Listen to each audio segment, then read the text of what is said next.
अभी तो मैं सम्मानीय सिंधिया जी को बहुत धन्यवाद देने आया हूँ। मंत्री बनते ही 8-8 फ्लाइट्स उन्होंने मध्य प्रदेश को दी है और ये केवल अनाउंस नहीं है। 16 तारीख को ये 8 फ्लाइट्स प्रारंभ हो जाएगी और मध्य प्रदेश की एयर कनेक्टिविटी बहुत तेज़ी से बढ़ेगी। हमने कुछ और फ्लाइट्स के लिए, एयरपोर्ट्स के विस्तार के लिए, कार्गो हब जैसी सुविधाओं के लिए और उनसे निवेदन किया है।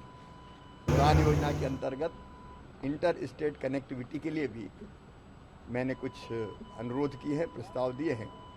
प्रसन्नता की बात यह है कि मध्य प्रदेश की कनेक्टिविटी बढ़े, नेशनली भी और इंटरनेशनली भी, उसके लिए वे स्वयं चिंतित हैं और उन्होंने आश्वस्त किया है कि इसमें कोई कसर नहीं छोड़ेंगे, क्योंकि कनेक्टिविटी ज़रूरी है इन्वेस्टमेंट के लिए भी, कनेक्टिविटी ज़रूरी है टूरिज्म के लिए भी, कनेक्टिविटी ज़रूरी है एक्सपोर्ट के लिए भी। मध्य प्रदेश तो कृषि के मामले में काफ़ी आगे हैं और हम अपने कृषि उत्पाद हों या टेक्सटाइल इंडस्ट्रीज बड़ी संख्या में मध्य प्रदेश में आई है, तो हमारे बाकी उत्पादों को निर्यात करने का मामला हो, ये बहुत महत्वपूर्ण है।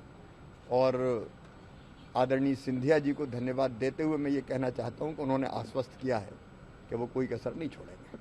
अभी तो मैं सम्मानीय सिंधिया जी को बहुत धन्यवाद देने आया हूँ।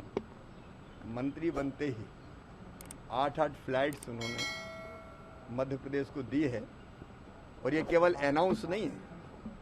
16 तारीख को ये 8 फ्लाइट्स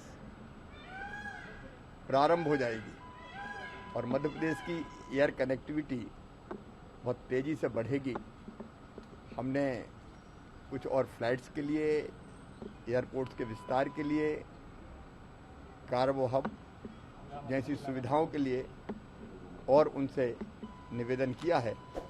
उड़ान योजना के अंतर्गत इंटर स्टेट कनेक्टिविटी के लिए भी मैंने कुछ अनुरोध किए हैं, प्रस्ताव दिए हैं।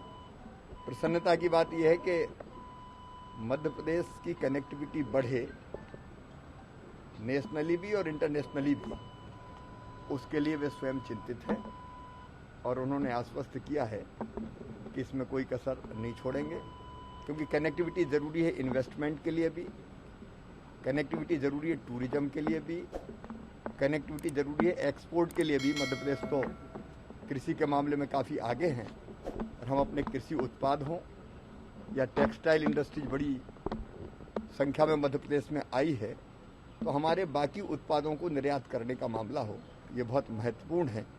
और आदरणीय सिंधिया जी को धन्यवाद देते हुए मैं ये कहना चाहता हूँ कि उन्होंने आश्वस्त किया है कि वो कोई कसर नहीं छोड़ेंगे।